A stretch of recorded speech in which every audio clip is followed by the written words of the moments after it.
President Trump will hold a news conference today as he continues to escalate his threats against Iran. He's scheduled to speak at 1 p.m. Eastern, and of course we'll bring it to you live as soon as it begins. The president is expected to discuss the 2 U.S. airmen who were rescued after their fighter jet was shot down over a remote area in Iran. Now, this happened Friday. We can in fact show you some of the wreckage.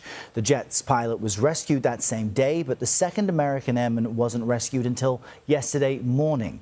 Officials say U.S. forces led an urgent and high-risk rescue effort to find the officers. And the clock is ticking for Iran to open the Strait of Hormuz, according to the president. In this explicit social media post, President Trump says tomorrow will be, quote, Power Plant Day and Bridge Day. That's if the waterway is not opened. According to the Associated Press, mediators have sent the U.S. and Tehran a proposal calling for a 45-day ceasefire and the reopening of the strait. We've got team coverage on all of this for you this Monday morning. Remy Inosencio is standing by in our London bureau. But let's begin with CBS News White House reporter Aaron Navarro on the South Lawn for us this morning. Good morning, Aaron. We know that there are, I guess, Easter egg roll preparations behind you, but talk to us about the top story, the president's ultimatum, and if a deal with Iran is really even likely before this deadline. Yeah, good morning, Errol. This Easter event will be the first public appearance for President Trump since the rescue of those fighter jet pilots and since he set that new ultimatum and deadline for Iran to reopen the strait and make a deal with the United States. He said on Truth Social over the weekend that the deadline is 8 p.m. Eastern time tomorrow for the strait to be reopened. Now, this comes days after President Trump had seemed almost ambivalent about the strait, suggesting that the war with Iran could end without it reopening, calling on Asian and European countries to handle it by themselves. But he had a different tone over the Easter weekend, where the deadline is getting closer, as he says the U.S. is in, quote, deep negotiations with Iran. But in a sign that maybe those negotiations weren't going so well, he wrote, quote, open the expletive strait, you crazy bastards, or you'll be living in hell. That message in particular, coming yesterday on Easter, got a reaction from both political parties here in the United States. Take a listen to Democratic Senator Tim Kaine. This is all embarrassing and juvenile, and it's people trying to act like they're puffed up and tough when what we really see from the administration in this war is the absence of a plan.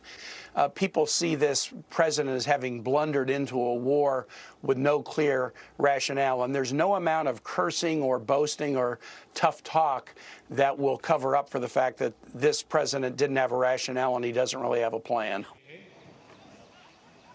Now, former Congresswoman and Republican Marjorie Taylor Greene, who has historically been an ally of President Trump but has been critical of this war since it began, had a long reaction to it on X, criticizing the timing of it coming on Easter and writing that the strait is closed because the U.S. and Israel started this war with the, quote, same nuclear lies they've been telling for decades. And she also added, Trump threatening to bomb power plants and bridges hurts the Iranian people, the very people Trump claimed he was freeing. That's in reference to the citizens of Iran that protested earlier this year, that kind of spurred a lot of the interest and action from President Trump.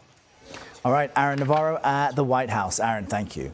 CBS News foreign correspondent Remy Inosencio joins us from London with the latest on the rescue of that crew in Iran. Remy, good morning. This was very difficult and dangerous for the U.S. military to carry out. What happened? Absolutely, and we expect to hear more from the president when he does hold that press conference in about 6 hours from now. But that rescue, Errol, happening something on the order of nearly 2 days since that F-15E fighter jet was down by Iran. That was Friday morning, we'll remember. Word of the second rescue only came around dawn local time on Sunday. That person, we understand, was the weapons systems officer who was found thanks to a GPS signal beacon. He also had a handgun on him and was rescued from a mountain crevice someplace in the Iranian countryside. Now, General Frank McKenzie, who is the former head of U.S. CENTCOM, was on Face the Nation with first reaction on how the Iranian government might be feeling right now. Take a listen. First of all, they were not able to find the missing air crewman. Second, they put out a broad appeal to their people to turn him in, reward, asking for all kinds of leads. That does not appear to have been successful, and I think that's maybe a sign of disaffection. Don't know, but you can't be happy with that if you're a senior leader in Tehran this morning. Right, and a reward out there earlier for $50,000 for leading to the finding of that by anyone in Iran. Clearly, that has not happened. And this morning, CBS News has learned a few more details about the second rescue here, Errol. One is that when he could, that stranded weapons officer radioed a message, "God is good." But according to a U.S. official, the wording initially raised concerns that it had actually been captured by Iranian forces.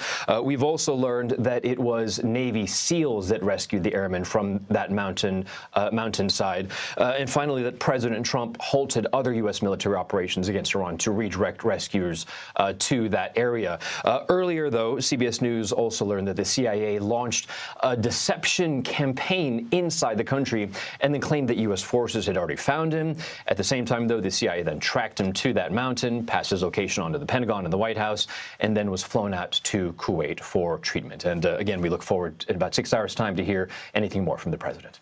All right, Ramy in London, thank you very much.